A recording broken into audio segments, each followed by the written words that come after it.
Gak usah lahirin konflik. Kalau sedang terjadi kita hadapi. Kalau tidak ada jangan dilahirkan. Gak usah cari-cari. Syukur, nikmati aja. Banyak berzikir, banyak beribadah, banyak bersyukur sama Allah. Nikmati aja makanan, minuman, enak-enak aja.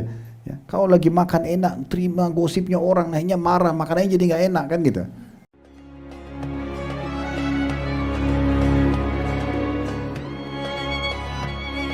Assalamualaikum warahmatullahi wabarakatuh.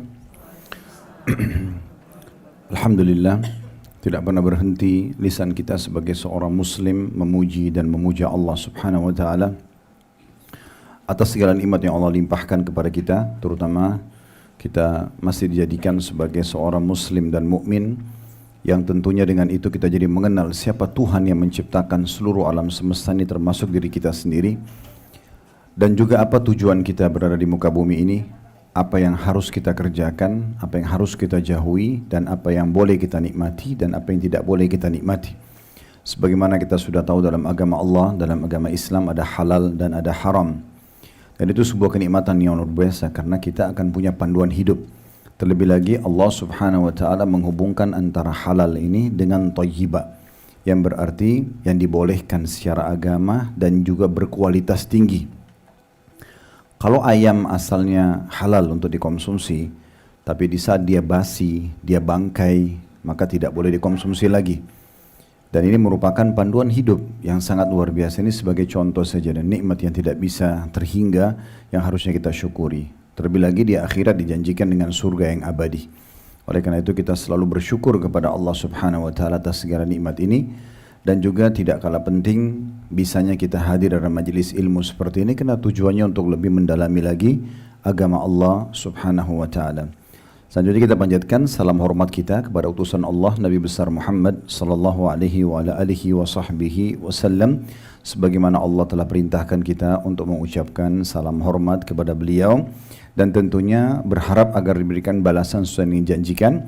Satu kali salam hormat akan dibalas oleh Allah subhanahu wa ta'ala dengan 10 rahmat, yang berarti pengampunan dosa, peninggian derajat, pemenuhan kebutuhan dan juga solusi dari permasalahan-permasalahan hidup. Ini kajian perdana membedah buku ini dan memang metode yang kami gunakan ibu-ibu sekalian dalam setiap pengajian, dan alhamdulillah di playlist YouTube juga ibu-ibu bisa kembali kalau mau kuliah privat sebenarnya dengan kami tapi tanpa tatap wajah melalui media, itu sudah kami siapkan di YouTube. Tinggal masuk di Khalid Basalamah Official, nanti cari ada playlistnya, tinggal diklik bisa dipilih. Tidak kurang dari 50 kajian kitab sudah kita bedah di situ. Jadi mau belajar akidah, mau belajar hadis, mau belajar fikih, mau belajar sejarah, semua alhamdulillah sudah ada di sana. Tinggal ibu-ibu jadwalkan sama keluarga, sama anak-anak. Hari Senin misalnya mau belajar bahasan kitab akidah, bisa belajar dari kitab Minhajul Muslim atau kitab Tauhid. Kalau mau belajar fikih, kita ada Bulughul Maram, kurang lebih 1534 hadis, semuanya sudah dibedah. Dan itu dalam berbagai macam bahasan-bahasan yang ada. Ada juga buku hadis, kita membahas Sahih Targhib Tarhib, ada Riyadhus Shalihin, ada Sahih Hadis Qudsi. Kemudian kalau mau belajar Sirah Nabawi, sudah sangat masyhur sebenarnya Sirah Nabawi ini. Kita sudah tuntaskan alhamdulillah lebih dari 40 episode. Kemudian ada serial Sahabat juga sekarang mendekati 50 episode. Dan insya Allah kedepannya akan menyusul 25 Nabi dan Rasul yang akan kami sampaikan. Itu tidak butuh waktu khusus. Ibu-ibu cuma luangkan waktu di saat lagi santai, lagi duduk, sambil dengerin ceramah.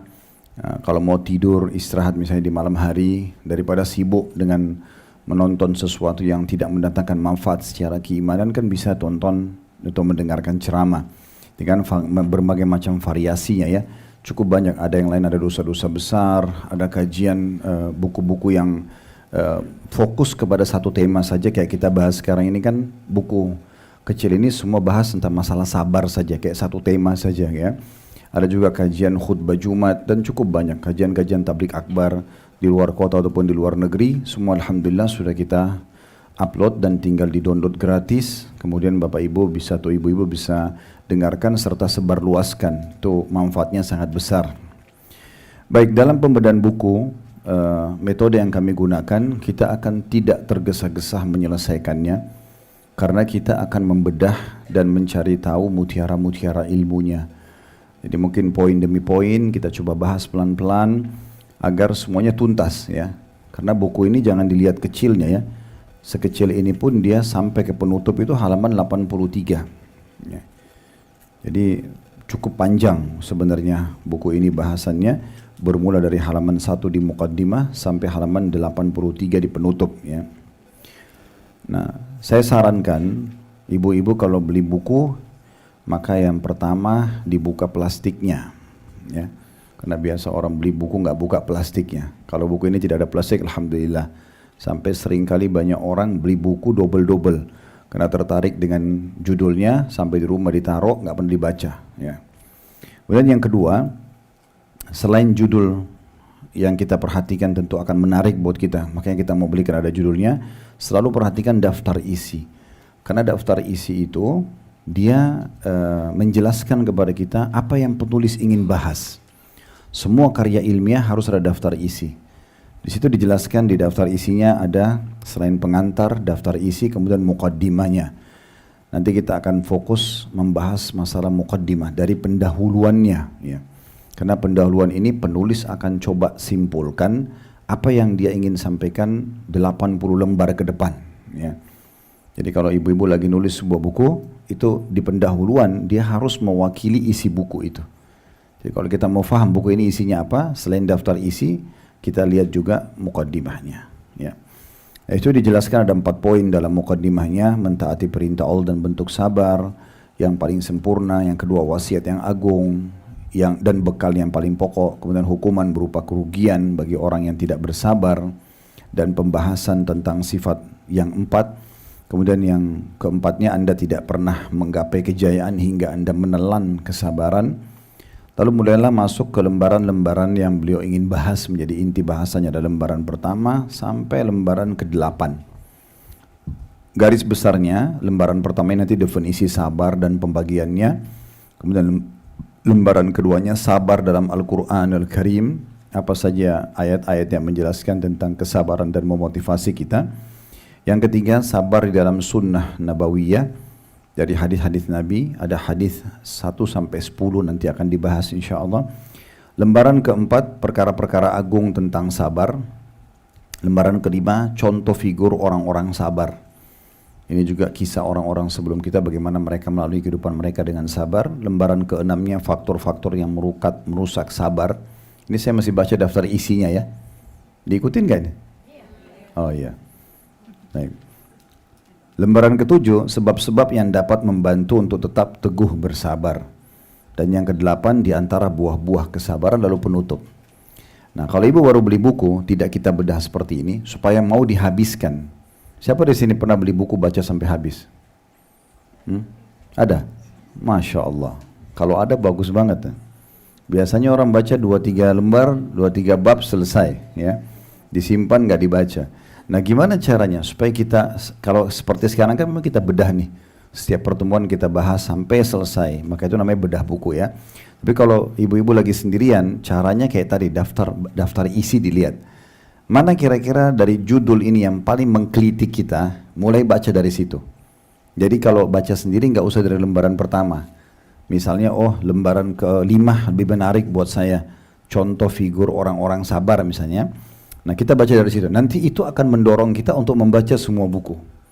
Karena kita akan tahu, oh ternyata ada korelasinya nih ya. Maka itu yang mendorong kita untuk bisa menyelesaikan buku-buku itu tentunya.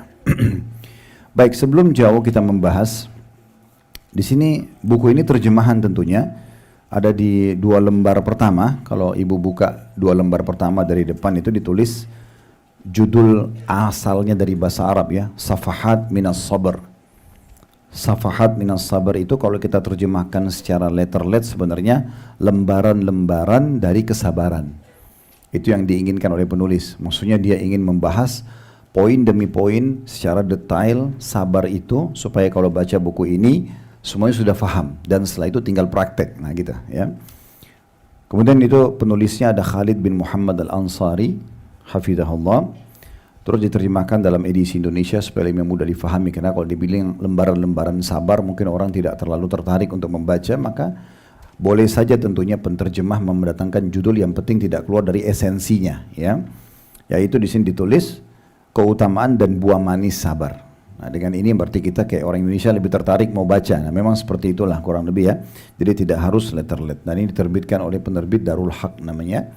Ini salah satu penerbitan yang juga kami referensikan. Kalau ibu-ibu mau beli buku, cari Darul Haq, pustaka Ibnu Katsir, pustaka Ibnu Zaid ya, dan beberapa pustaka-pustaka buku yang fokus untuk menyampaikan tentang masalah hal-hal mendasar ini.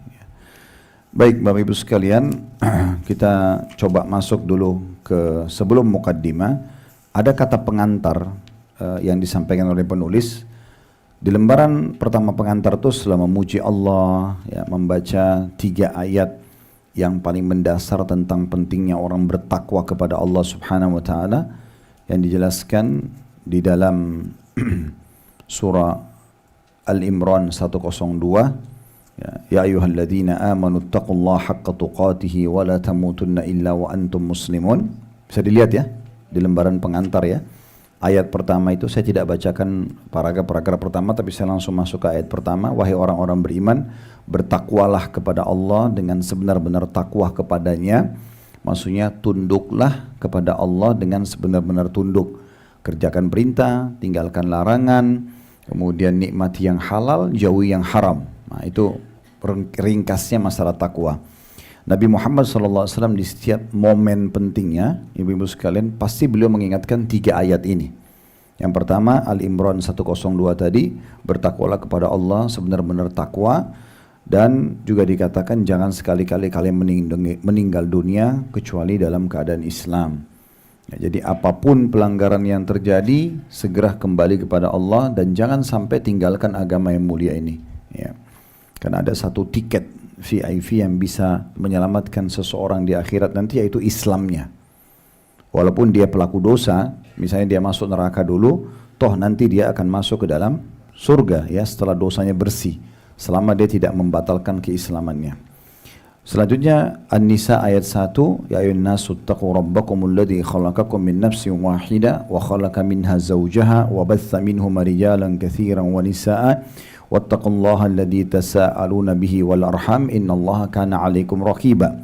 Hai sekalian manusia, bertakwalah kepada Tuhan kalian atau Allah yang telah menciptakan kalian dari diri yang satu, maksudnya Nabi Adam alaihissalam, dan darinya Allah menciptakan istrinya Hawa alaihissalam, dan dari keduanya lah Allah memperkembangbiakkan laki-laki dan perempuan yang banyak. Ini ayat ini menolak rasisme ya.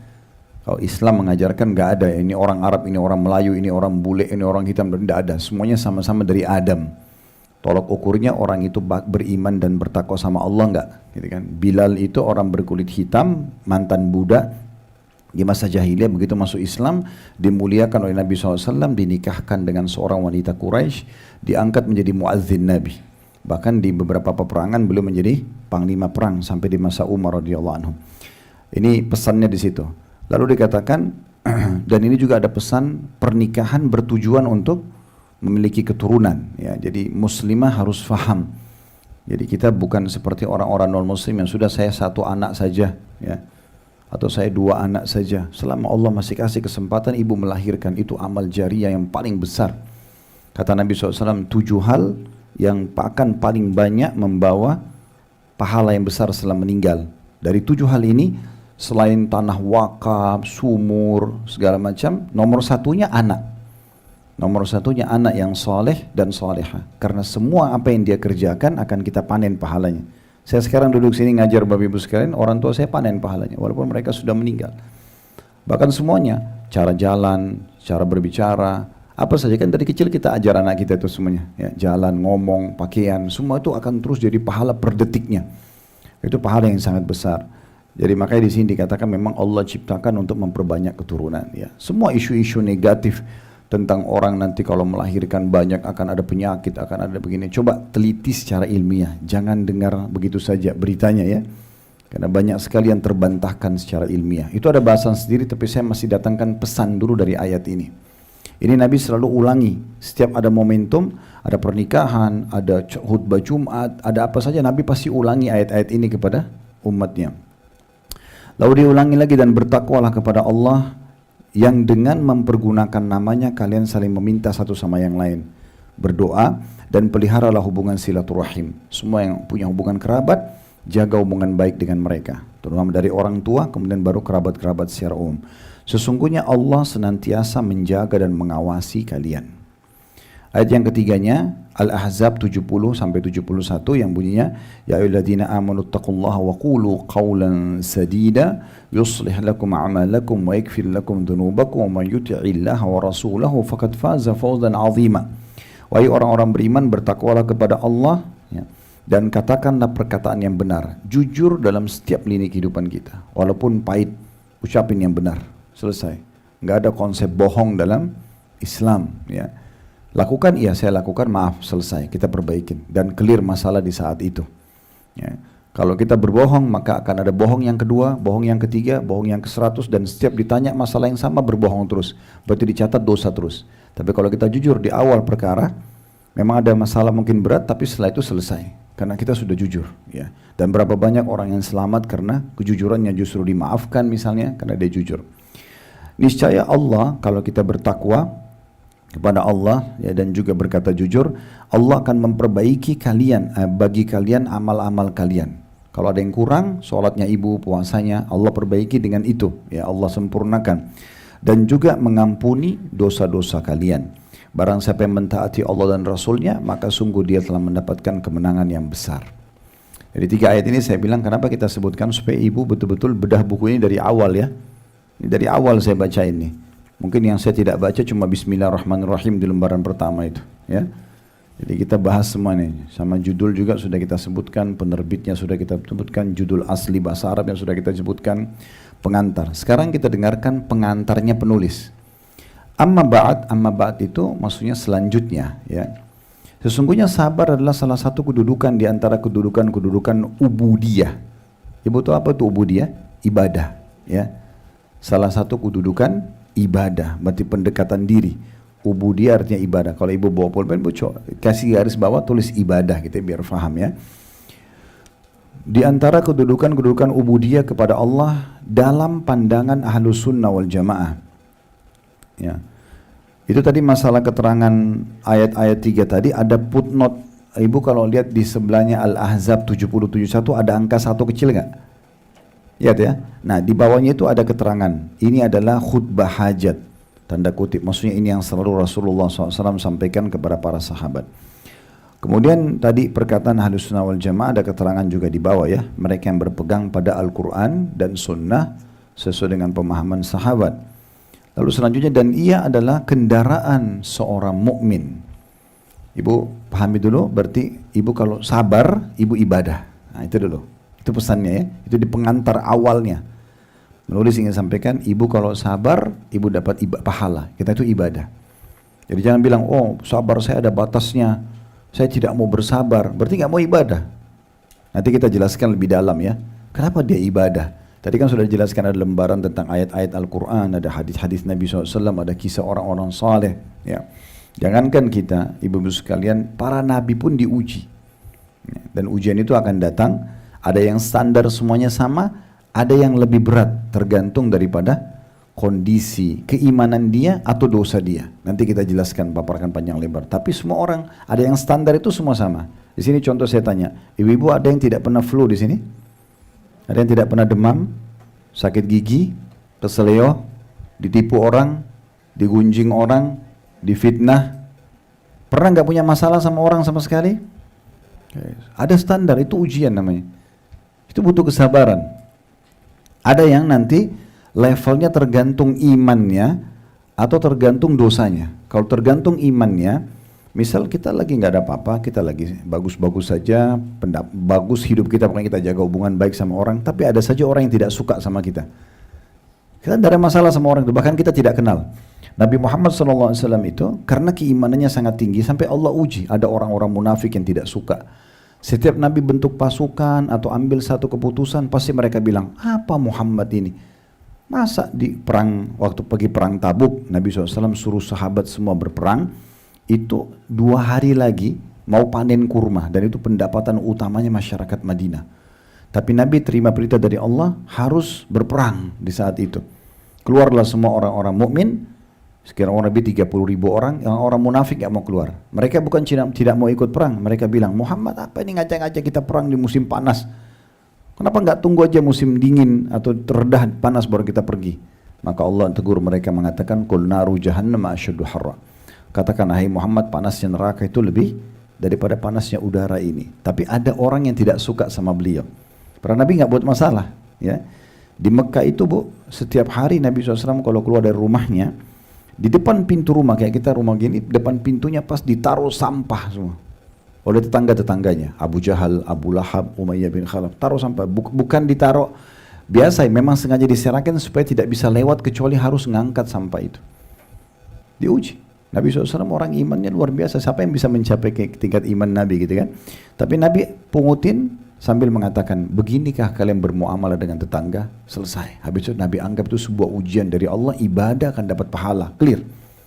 Jadi bukan malah berantem, bukan malah balas keburukan dengan keburukan, tidak. Nah itu panduannya. Ya, ini dasar sekali ya bahasannya. Ini masih awal nih. Ya, jadi harus introspeksi diri dulu kalau dia adalah ibadah. Kemudian yang kedua yang bisa diambil dari penyampaian sini adalah dikatakan ia adalah kendaraan mukmin dalam kehidupan ini. Itu kayak kendaraan ibu mau kemana-mana, bawa kesabaran itu bersama. Ya. Sebenarnya ada dua sayap kehidupan bu yang tidak bisa lepas. Sabar dalam ujian, syukur dalam nikmat. Nah itu. Dua ini seperti kalau saya sering gambarkan di pengajian kami, itu seperti kalau pesawat dua sayap. Yang kanan syukur kalau ada nikmat, yang kiri sabar kalau ada ujian. Nggak bisa seimbang kalau ibu cuma pilih salah satunya. Misal ibu lagi ada nikmat, bersyukur, lagi kenyang, lagi tidak haus, lagi ada pekerjaan, ada pendapatan, alhamdulillah. Begitu dia uji sedikit sakit, keluh kesah. Satu kampung tak kalau dia flu misalnya, semua disampaikan masalahnya. Jadi dia kayak nggak berimbang hidupnya. Sebagaimana ada nikmat, ada ujian. Allah sudah ciptakan di muka bumi ini pasang-pasangan bu ya. Ada lapar, ada kenyang, ada tua, ada muda, ada tua, ya, ada laki-laki, ada perempuan. Ada sehat, ada sakit. Itu nggak bisa lepas itu. Harus fahamin ini sistem sunnatullah. Ada siang, ada malam. Jadi sebagaimana kita sehat sekarang, kita bisa sakit setiap saat. Nah gitu. Ya, sebagaimana kita kenyang, kita bisa lapar juga dan seterusnya. Sebagaimana kita muda, kita akan tua. Sebagaimana kita hidup, kita akan mati. Di akhirat pun ada surga dan neraka, ini berpasang-pasangan. Kalau kita faham ini, nanti pada saat kita lagi sakit, oh iya, saya kan sudah sehat yang lalu. Ini diuji. Cuma luasnya rahmat Allah bu. Allah datangkan ujian lebih sedikit daripada nikmat. Contoh misalnya, ibu lapar tiap hari ya, kita kan lapar ya, itu kan ujian ya, benar nggak? Ini dukungan saya cuma 2-3 orang ini, nah, berarti nggak pada lapar mas, habis makan tadi ya? Oh pantas, contohnya kurang pas rupanya. Tapi oke, kita kan lapar ya, sekarang anggap kita lapar, begitu kita rasa lapar, hitungan menit itu. Pasti kan kita langsung cari makanan ya. Terus kita makan, anggaplah kita lapar misalnya setengah jam. Kita makan, anggap setengah jam juga. Tapi kenyangnya berapa lama? 3 jam, 4 jam, 5 jam baru lapar. Coba, berarti ujiannya itu datang kecil. Nikmatnya besar, selalu begitu. Ibu setahun 360 hari gak pernah sakit. Awal tahun depan flu seminggu. Itu aja sudah satu kampung yang tahu kalau dia flu. Semua dikeluhkan. Padahal kalau dia adil, dia fair, kan dia 1 tahun sehat. Kalau bicara masalah keadilan, harusnya setahun juga sakit. Ya enggak? Setahun sehat, setahun sakit. Harusnya gitu. Tapi itu enggak pernah begitu Allah kasih. Pasti hujan lebih sedikit. Ya, dikasih lebih sedikit. Selalu begitu. Ibu coba cek dalam kehidupan kita selama ini sudah berapa tahun ibu jalani kehidupan, mana lebih banyak? Nikmat atau ujian? Pasti akan lebih banyak nikmatnya. Karena tiap hari kita lapar, tiap hari kita haus, hilang semua tuh. Tiap hari kita capek bisa istirahat, kita butuh pakaian, tiap hari kita pakai baju, kan itu. Kita butuh kendaraan, tiap hari kita bisa transportasi, dan terlalu banyak nikmat yang kalau kita mau rincikan ya.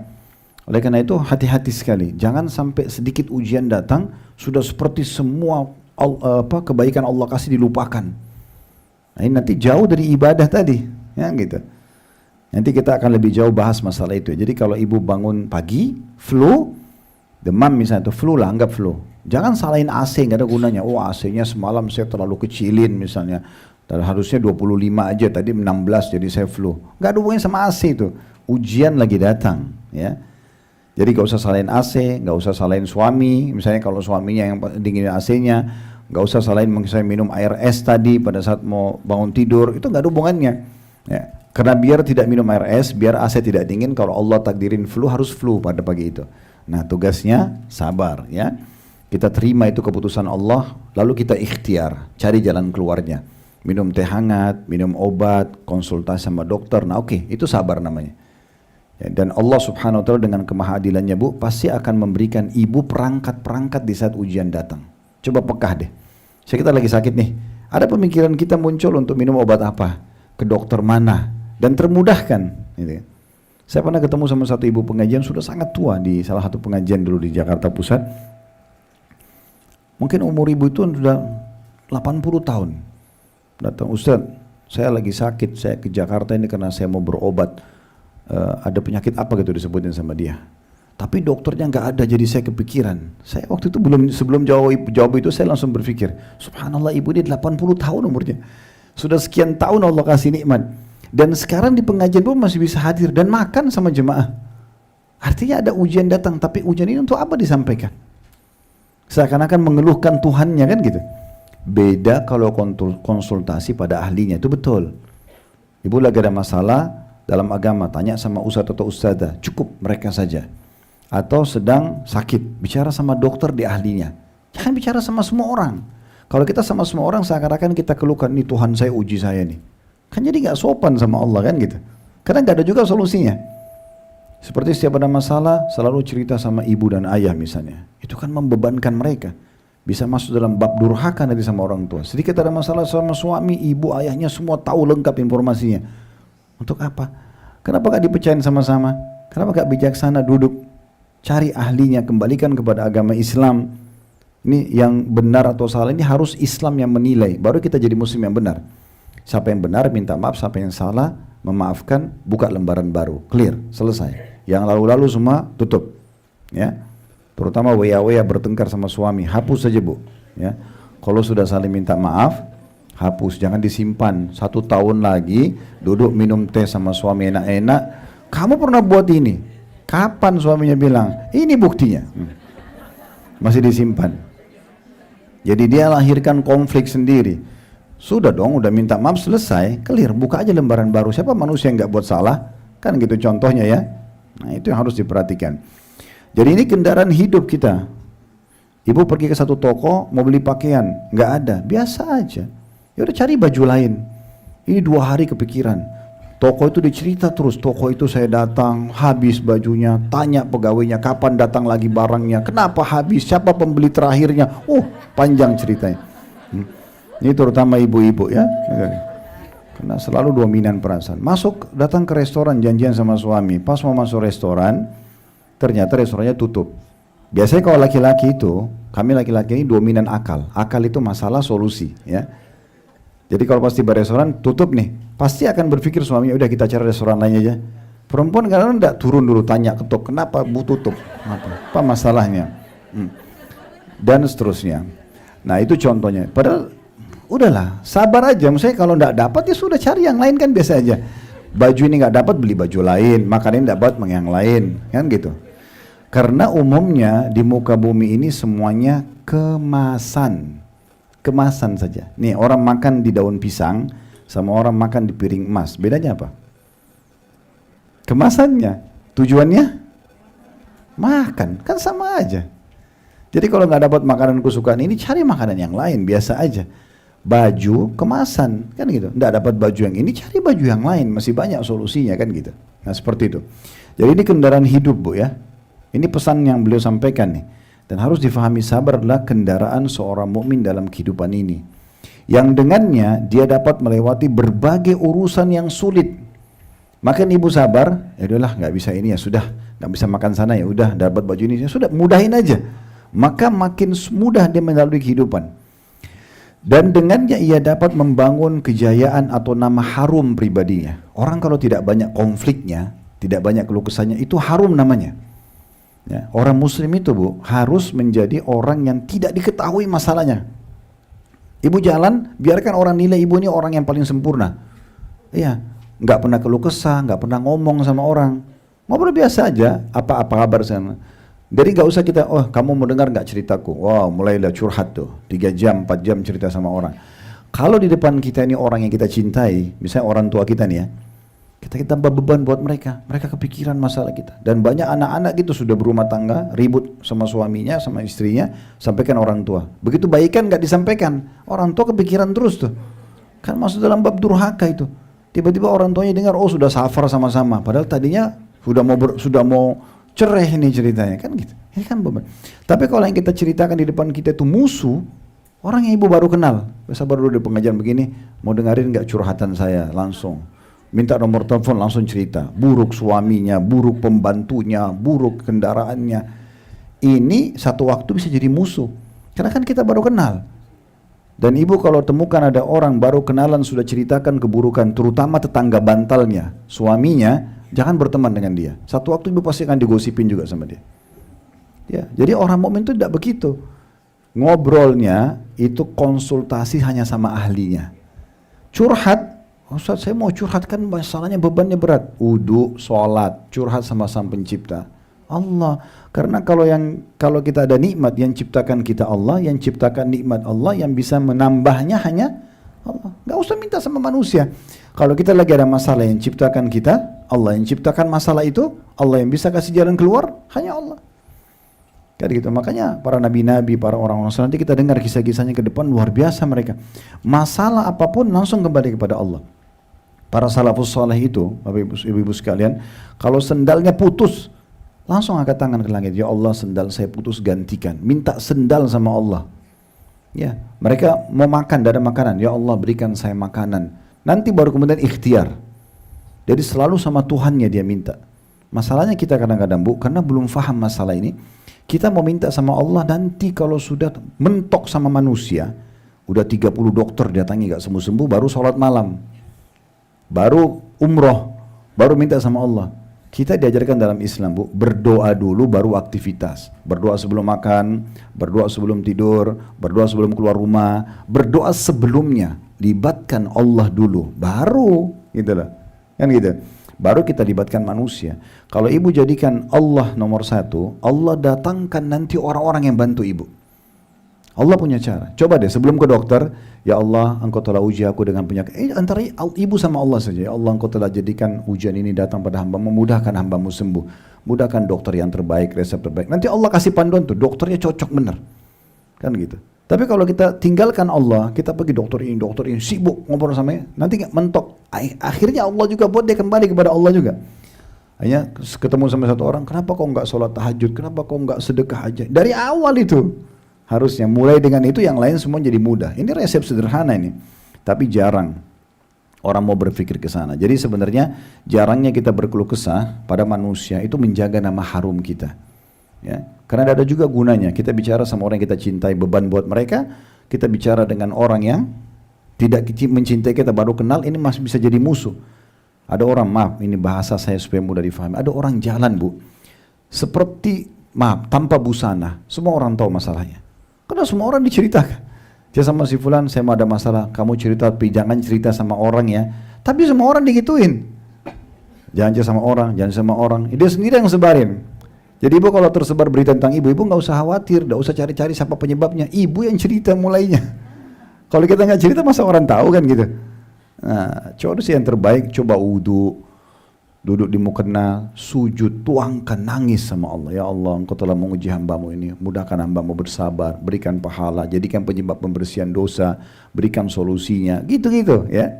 Karena nggak mungkin ibu-ibu sekalian kita lewat di muka bumi tanpa cobaan, itu nggak mungkin, menghayal itu ya.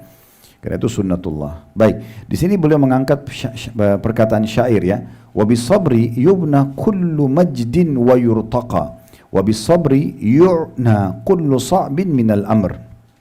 Terjemahannya, dengan kesabaran setiap kejayaan dapat dibangun dan didaki.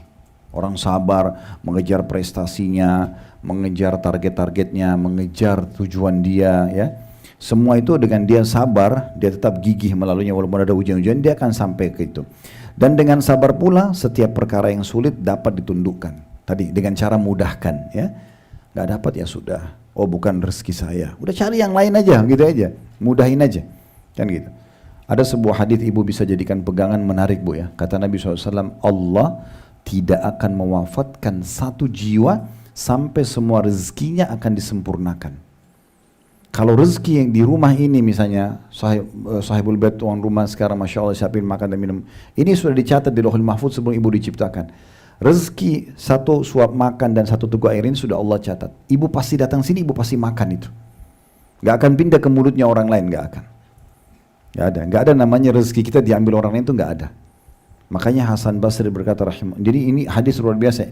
Tidak akan diwafatkan satu jiwa sampai semua rezekinya disempurnakan. Seteguk air kalau sudah takdirnya ibu pasti minum dulu baru ibu mati. Gak bisa tidak. Ada seorang syekh di Saudi menceritakan kisah nyata. Ada orang jalan dekat sumur Bu. Orang umum, ini bukan orang soleh, bukan apa. Cuma dia jadikan bahan cerita tentang masalah takdir Allah berhubungan dengan masalah kematian dan rezeki pasti sampai kepadanya sebelum mati.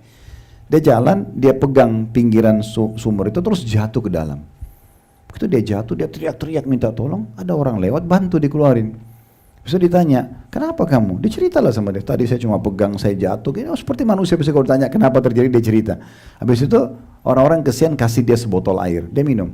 Habis minum air meninggal. Subhanallah, dia harus minum dulu air itu baru mati. Padahal tadi kan dia bisa mati itu jadi di sumur ya. Tapi tidak mati subhanallah. Sampai terakhir rezekinya sampai padanya. Kalau sudah tahu ini, Bapak Ibu sekalian, tidak usah kita berpikir, oh ini proyek saya diambil, oh ini jodoh saya harusnya tapi dinikahi sama dia. Gak ada hubungannya, Allah sudah tentukan. Tidak jadi berarti Allah memang tidak mau. Cari yang lain, selesai. Kan gitu, sudah selesai. Gak jadi nikah sama ini, nikah sama yang lain. Gak jadi makan sini, makan yang tidak baju ini, mudahin aja. Nah orang kalau mudahin dia dapat nanti solusi yang sangat mudah dari sesuatu kesulitan dia lalui. Kadang-kadang yang jadi buat sulit ini kenapa? Kitanya besar-besarin masalah. Tadi cuma flu aja, sudah satu kampung yang tahu. Macam-macam, semua orang diteleponin sama dia. Untuk apa? Nikmat aja prosesnya. Makin ibu nikmatin prosesnya, makin ibu terima takdir, makin besar pahalanya. Kata Nabi SAW, Inna idhamal ajri ma'idhamal bala. Sesungguhnya besarnya kadar balasan pahala sesuai dengan besarnya kadar kesabaran.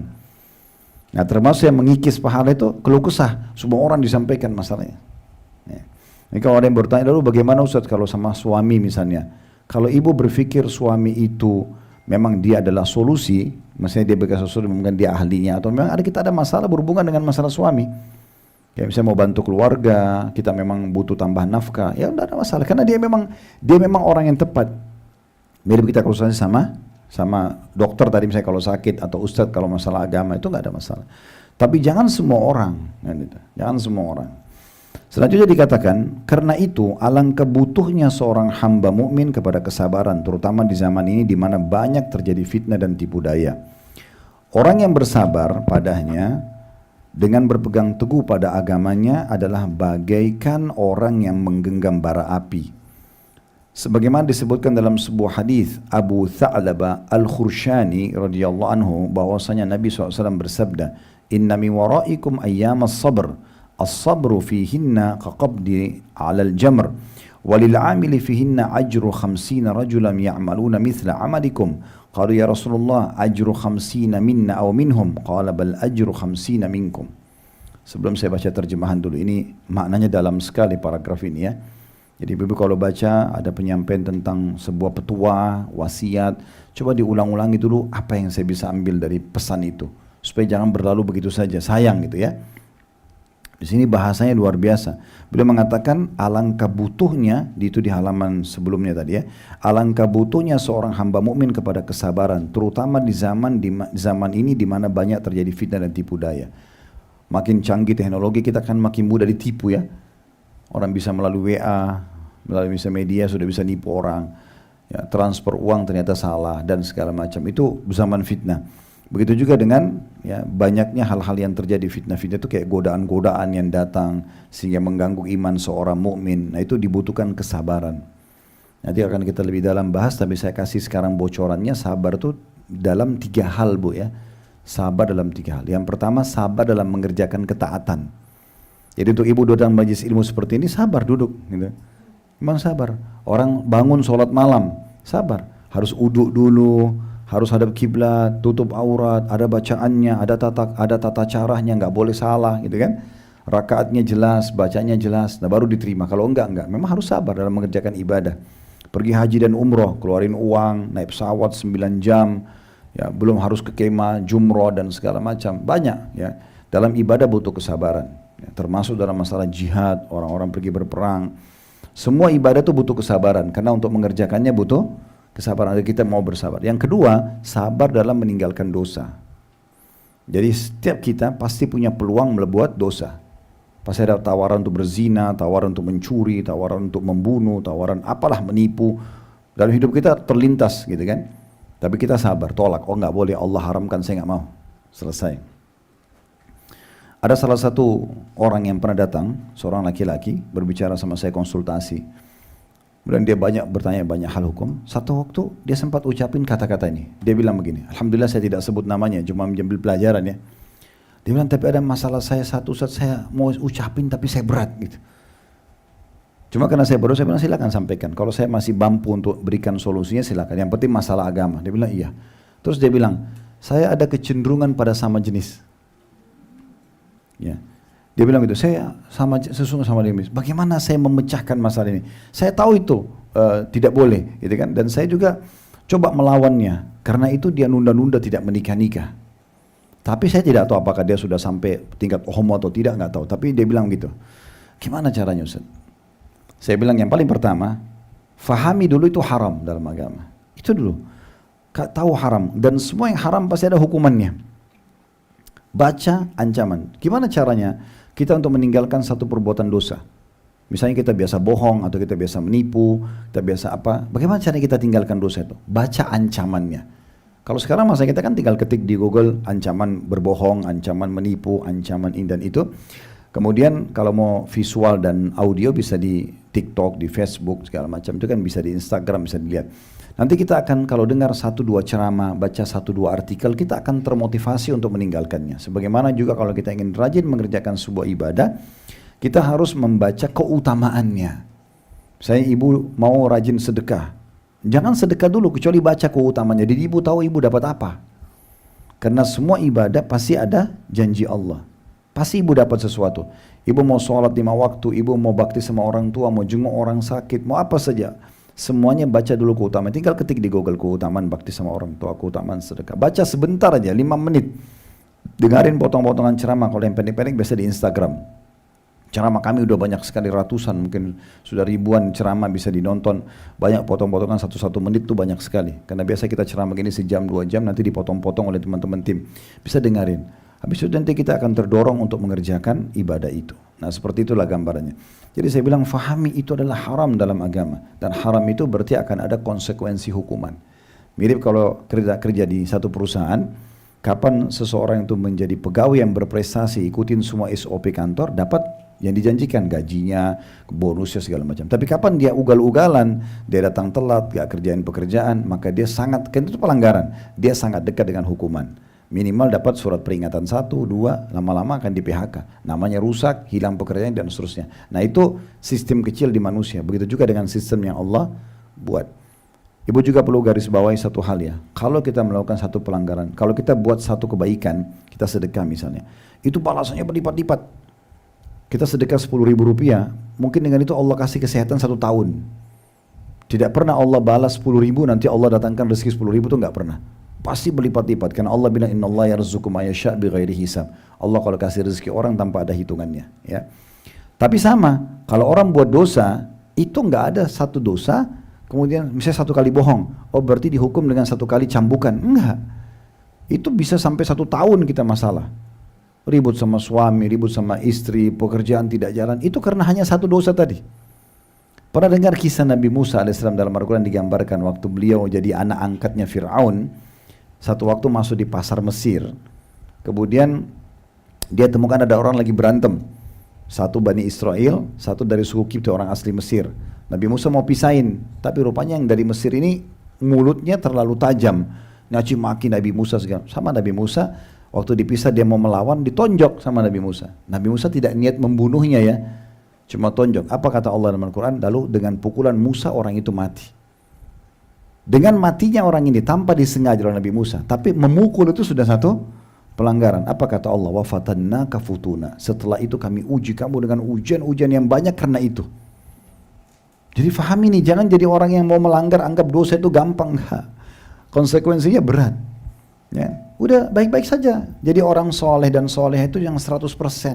Hijrah itu jangan setengah-setengah. Jadi orang baik. Karena orang jadi muslim yang baik itu bu, pasti bahagia.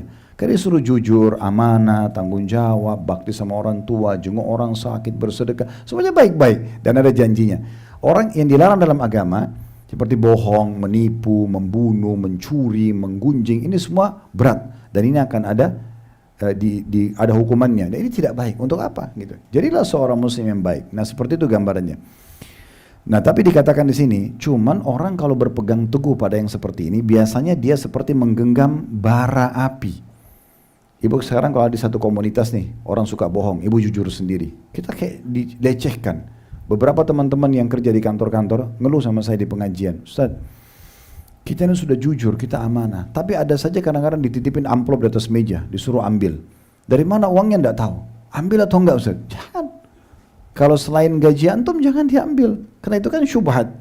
Dan Nabi bilang halal sudah jelas, haram sudah jelas. Dan diantaranya ada hal yang syubhat, samar-samar. Siapa yang menjerumuskan dia pada yang syubhat, terjerumus pada yang haram. Jangan masuk ke situ. Tapi kalau saya tidak ambil, dimusuhi satu kantor Ustaz. Biarin dimusuhin, tidak apa-apa. Ini kan berat ya. Karena orang lain semua pada mau uang haram itu, umumnya. Tapi kalau diambil jadi haram. Dia berikan makan istri anaknya jadi haram. Doa tidak diijabah. Bisa permasalahan lahir. Banyak permasalahan lahir Bapak Ibu sekalian dalam rumah tangga. Itu karena uang haram. Ya. Jadi kalau mau muhasabah, introspeksi diri, pertama cari pendapatan ini. Ada dua hal yang selalu saya sarankan di pengajian. Coba koreksi pendapatan kita yang masuk ke dalam tubuh. Halal atau tidak? Kalau halal itu pasti bahagia. Haram ini yang selalu datangkan masalah ini. Bertengkar tanpa sebab, ada saja masalah, gagal usaha, gagal ini, gagal itu, gagal pengobatan. Itu karena masalah pendapatan haram. Dan yang kedua, doa buruk. Ya, dia selalu berdoa buruk. Ya, dia bilang, kayaknya saya tidak akan sembuh. Kayaknya saya tidak akan bahagia. Menyesal menikah dengan kamu. Kamu nakal sekali nak. Nah, ini bahasa buruk semua. Kayak gitu. Untuk apa diucapin? Insya Allah saya akan sembuh. Insya Allah saya akan bahagia. Allah jadikan ini pasangan saya bertindak yang terbaik. Saya coba jadi yang terbaik gitu. Doakan supaya dapat hidayah. Kan begitu. Makanya kata Nabi SAW, saya tidak suka dengan kalimat pesimis. Saya nggak akan sembuh, saya nggak akan bisa, saya nggak akan begini dan begitu. Ya. Tapi saya suka dengan al-fa'al. Kata para sahabat, ya Rasulullah, apa itu al-fa'al? Kata Nabi SAW, perkataan atau sifat optimisme. Saya bisa, Allah pasti sembuhkan. Saya berdoa lagi, mungkin tinggal 2-3 kali lagi berdoa. Banyak orang bu, tinggal sekali lagi berdoa, dia berhenti. Saya kalau dia berdoa sekali lagi diterima. Jadi doa itu kalau ibu mau, ini supaya mudah difahami saja bahasa saya. Ibu lihat kalau lagi ngerasin audio, volumenya ya. Itu kan ada lampunya ya, kecil, full ya. Nah kalau doa itu begitu, kalau rasionalnya itu. Mungkin baru berdoa pertama, baru garis yang satu. Mau full ya full, berdoa terus, jangan berhenti sampai Allah kasih. Selama ibu tidak minta yang haram, yakin. Ada orang mungkin tinggal 1-2 kali berdoa sudah diterima. Tapi dia nggak mau lanjutin, kan gitu. Jadi masalah ini. Ya. Baik, di sini kalau ibu bersabar di masa-masa sekarang, ada ujian datang, ibu tetap berkomitmen, nggak mau, ini haram saya nggak mau, misalnya kita sabar, ya ini perintah agama saya kerjakan, ya itu 2 jenis sabar tadi ya. Sabar yang ketiga, sabar dengan ujian harian bu, sakit, lapar. Kebanyakan orang masuk di bab sabar seakan-akan cuma poin ketiga, bukan. Justru poin pertama sama kedua itu asasnya, sabar dalam mengerjakan ketaatan, sabar dalam meninggalkan dosa-dosa. Baru sabar atas ujian harian. Sakit dan segala macam itu, jadi harus sabar semuanya. Nah kalau ibu lakukan itu, perhatikan hadis ini, kita baca terjemahan tadi hadis ini ya. Nabi SAW menjanjikan buat kita pahala yang luar biasa. Apa kata Nabi? Di depan para sahabatnya. Sahabat ini bu, kedudukannya sangat tinggi ya. Mereka hidup bersama Nabi, ketemu tiap hari ya, ngobrol sama-sama, makan sama-sama, ada yang jadi kerabatnya Nabi, ada yang anaknya dinikahi sama Nabi, berperang sama Nabi. Ini bahagia luar biasa. Kita kadang-kadang datang ke Madinah, kunjungin kuburan Nabi, ya sudah bahagianya luar biasa, masuk Raudhah. Jalankan sunnah beliau. Bagaimana orang hidup sama Nabi? Pahalanya besar sekali. Tapi khusus orang yang sudah setelah Nabi meninggal datang yang kayak kita begini, lalu ibu bisa sabar dalam ujian-ujian, mengerjakan ketaatan, komit menjaga terus sholatnya, jaga terus tutup auratnya, jaga yang diperintahkan, tinggalkan yang dilarang. Setiap ada godaan, oh ini haram, saya nggak mau. Apapun negosiasi saya nggak mau. Syaitan manusia dan jin saya nggak mau. Ini haram, nggak boleh zina, nggak boleh riba, nggak boleh segala. Ini haram, saya nggak mau. Selesai. Mereka bilang so alim apa terserah. Pokoknya ini haram. Dan kalau ada ujian harian tadi kayak sakit apa, ibu sabar. Konsultasi pada ahlinya, yang lain tidak usah disampaikan. Udah nikmati prosesnya. Maka apa kata Nabi SAW? Sesungguhnya ada hari-hari di mana sesudah kalian nanti, maksudnya sesudah kalian para sahabat Nabi ini ya, sesudah saya mati, sesudah kalian juga begitu ya. Kata Nabi, di mana menghadapi masalah dengan bersabar dalam hari-hari itu bagikan menggenggam bara api. Orang yang beramal di dalam hari-hari itu tetap mau kerjakan ketaatan walaupun dalam keadaan sulit ya, cuaca panas, cuaca dingin, banyak godaan teman-teman, kerabat, tetap ibu sendiri tutup aurat, yang lain semua tidak misalnya, tetap ibu komitmen kerjakan ketaatan. Ada godaan untuk negosiasi berbuat dosa, ibu tetap sabar nggak mau kerjakan. Apa kata Nabi SAW? Orang yang beramal di hari-hari itu, di masa kita sekarang, mendapatkan pahala 50 orang yang beramal seperti kalian. 50 sahabat, coba bayangin. Kita buat satu amal di masa sabar, lagi ada ujian, lagi ada masalah, bukan malah curah sana sini, sujud minta sama Allah. Minta agar Allah berikan kesabaran. Yakin fa inna ma'al usri yusra. Di setiap kesulitan pasti ada kemudahan. Perhatikan Allah gunakan inna ya. Inna ini dalam bahasa Arab namanya harfu ta'kid, pemastian sesuatu, kepastian sudah terjadi. Allah ulangi, inna ma'al usri yusra. Pasti kata Allah setelah kesulitan ada kemudahan. Tidak mungkin, ibu kalau ada ujian nih, ibu yakin ada garis finishnya. Sebagaimana ada start ada garis finish. Tinggal sabar nggak lalu ini. Nikmatin nggak prosesnya. Lebih ditunggangi nggak sebagai kendaraan kehidupan dan mendekatkan diri kepada Allah. Nah seperti itu. Kalau ibu bersabar, ibu dapat pahala 50 orang sahabat Nabi. Ini luar biasa. Ya, perhatikan. Sahabat itu penasaran. Si Abu Tha'lab al-Khursyani mengatakan begini. Wahai Rasulullah, pahala 50 orang dari kami itu dari mereka. Mereka pikir, maksudnya kok bisa dapat pahala kami? Kami ini kan siapa gitu sahabat-sahabat Nabi ya? Maksudnya mungkin anda masukkan pahala 50 orang di antara mereka. Kayak misalnya di sekarang ini ada orang yang sabar, berarti dapat 50 pahala orang di antara kita. Kata Nabi SAW, bukan. Bahkan pahala 50 orang dari kalian. Itu saking besarnya pahala bersabar. Makanya syaitan gak mau ibu bersabar. Digoda terus, dikobok-kobok supaya jangan sabar. Minimal keluhkan, keluar mulutnya keluh kesah. Semua orang disalahin sama dia, atau penyakit disalahin, atau kejadian disalahin. Dan Nabi SAW sudah berikan kepada kita kata kuncinya, kalau terjadi sesuatu pada kalian, sudah terjadi ya, beda bu kalau belum terjadi. Kalau belum terjadi, ibu masih punya solusi untuk ikhtiar ya. Belum terjadi pertengkaran, belum terjadi bencana, belum terjadi kebangkrutan, investasi enggak ya? Nah itu kita masih punya pilihan. Tapi kalau sudah terjadi, kata Nabi SAW, dan sudah terjadi nih, sudah ditipu, udah disakitin orang, udah digunjing, udah segala macam, Nabi bilang, ucapkanlah qadarallahu wa ma syaa fa'al. Allah sudah takdirkan, Allah tentukan seperti itu. Ya Allah takdirkan seperti itu. Dan jangan pernah buka pintu lau. Lau itu kalau seandainya. Karena lau membuka pintu syaitan. Membuka pintu syaitan. Itu hadis itu ada putau nomor 3 ibu sekalian, diriwayatkan oleh Tirmidzi dalam kitab tafsir beliau ya. Kemudian selanjutnya beliau mengangkat perkataan Imam Asy-Syatibi rahimahullah, beliau berkata, wa hadza zamanu sabri man laka billati qaqabdin ala jamrin fatanju minal bala walau anna aidan sa'adat latawaqqafat sahabuha bid-dam'i diman wa huttala walakinnaha an qaswatil qalbi qahtuha faya dhai'atul a'mari tamdi sabahlala. Artinya inilah zaman untuk bersabar ya, kalau lagi ada ujian. Dan siapakah yang mengizinkanmu bersabar dengan kondisi sulit, yang kesulitannya bagi menggenggam bara api sehingga engkau dapat selamat dari malapetaka. Maksudnya Allah yang perintahkan kamu untuk itu, maka jadikan sebagai ibadah. Seandainya air matanya dapat membantu, niscaya mendungnya akan mengucurkan air mata terus-menerus dan deras. Artinya kalau ibu ada masalah, ibu nangis sama manusia, itu bisa jadi solusi, nangis saja terus. Tapi itu tidak akan jadi solusi. Gitu. Tetapi ia kering karena kerasnya hati. Maka wahai orang-orang yang menyia-nyiakan umur dan yang terlalu tanpa arti, yang berlalu tanpa arti, ya maksudnya hati-hatilah wahai orang yang terus sibuk menghabiskan waktunya pada hal-hal yang tidak perlu. Ya. Apalagi kalau itu bukan memang masalah, tapi ada orang suka pakai hidupnya bu, itu manajemen konflik. Ya. Suka konflik. Kayaknya kalau tidak ada masalah, ada masalah. Suaminya baik-baik saja nih. Kok dia tenang-tenang aja, pasti ada masalah nih. Dia lahirkan masalah itu. Hah? Sedangkan ada masalah saja kita disuruh sabar. Ini gak ada masalah dilahirkan.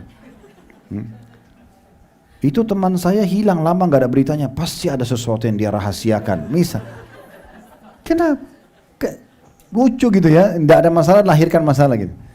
Ibu kalau Allah kasih waktu luang bu, lagi sehat, lagi tidak apa-apa, lagi duduk santai di rumah, tidak usah cari masalah. Jangan cari di kontak siapa teman lagi ada masalah nih.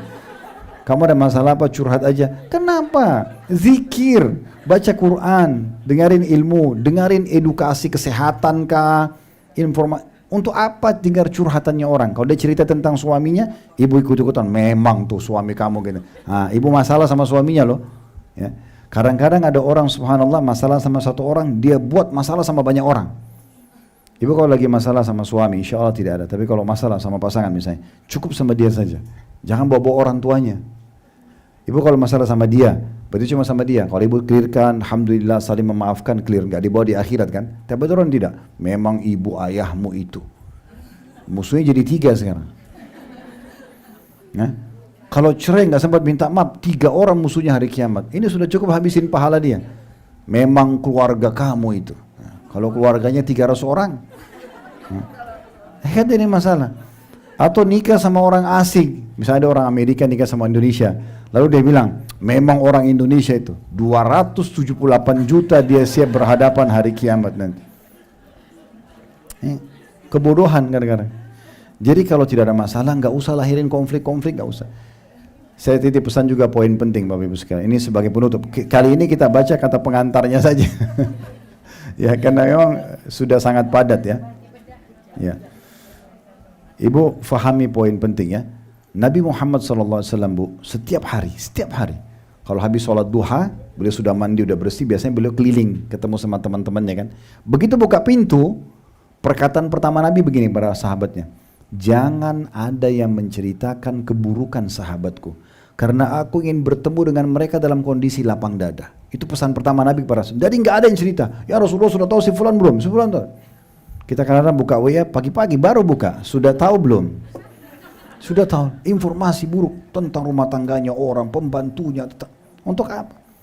Makin kita tidak tahu makin bagus. Maaf, ini saya juga berbagi tips dalam masalah rumah tangga. Betul itu suami kita, betul itu istri kita.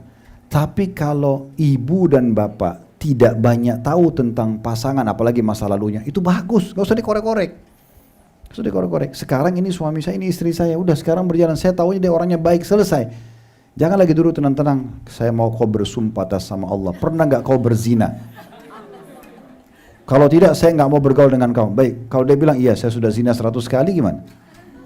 Untuk apa kan gitu? Ini sudah selesai, sudah berlalu, sekarang sudah nikah, sudah punya anak, karena sudah punya cucu, mau ribut masalah itu untuk apa? Kan gitu. Nggak ada gunanya kan gitu.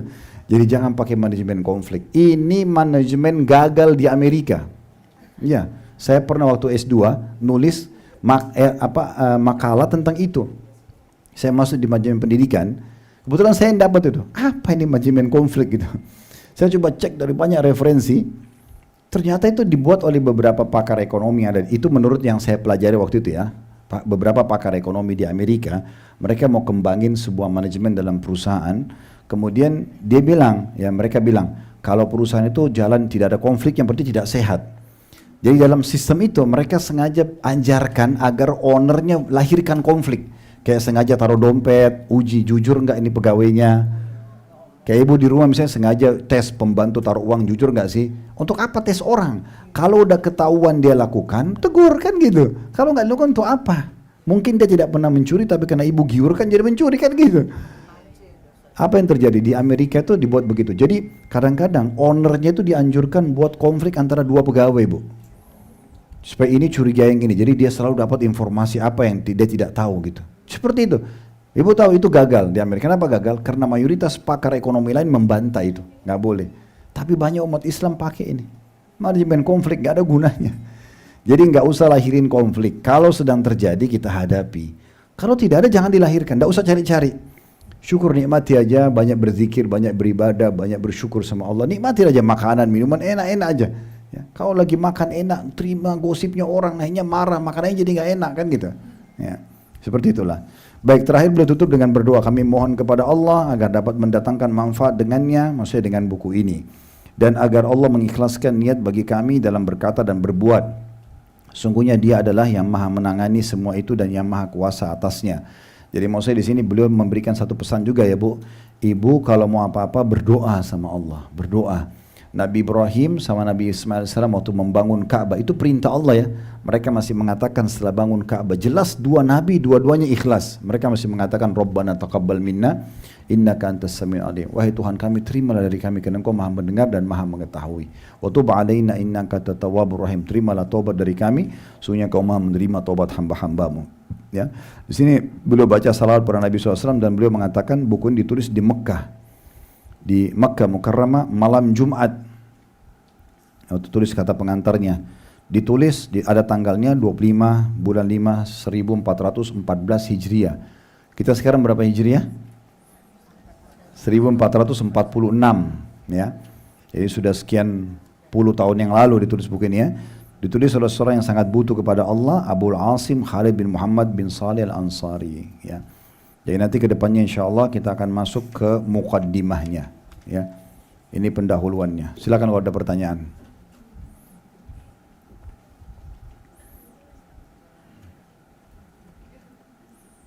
Kalau tidak ada jangan dipaksa bertanya ya.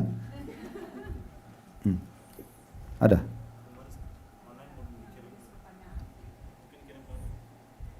Kalau dia punya pertanyaan ditulis. Tapi pada sabar kok, Masya Allah, tidak usah bertanya gitu kan. Oke, mungkin ya nanti insya Allah kalau ada pertanyaan begini, saya juga sarankan ibu nanti kalau ke rumah, di rumah ibu bawa buku ini dibaca-baca di waktu lowong ya. Nanti kalau ada muncul pertanyaan tiba-tiba, oh yang ini apa nih, ibu tulis pertanyaannya. Bisa beli post-it ya, kertas yang biasa ditempel itu, yang warna-warni beli, tempelin di bukunya. Misalnya di lembaran 1 sampai lembaran 5 ada pertanyaan 1, halaman sekian sampai ada pertanyaan 2. Jadi nanti ibu kalau datang pengajian begini nggak usah baru mau pikir pertanyaan apa, ya. Itu sudah dicatat, itu lebih bagus insya Allah ya. Baik, mungkin sampai situ dulu karena sudah 13:37 ya, harusnya 13:20 tadi kita selesai. Saya jam 2 pas ada pengajian lagi bahas tentang masalah doa ya. Mungkin kalau tidak sempat ke lokasi, mungkin tidak ada undangan atau apa, bisa ikutin live insya Allah. Kita bahas juga bedah buku tentang doa dan semua keajaiban doa itu. Kemarin sudah pertemuan pertama, ini pertemuan keduanya ya, Allahu a'lam. Bapak ibu sekalian, mohon maaf yang belum sempat bertanya, mudah-mudahan bisa dimaklumi. Kalau ada benar dari Allah, kalau ada salah dari saya mohon dimaafkan. Subhanakallahumma bihamdika asyhadu an la ilaha illa anta astaghfiruka wa atubu ilaik. Wassalamualaikum warahmatullahi wabarakatuh.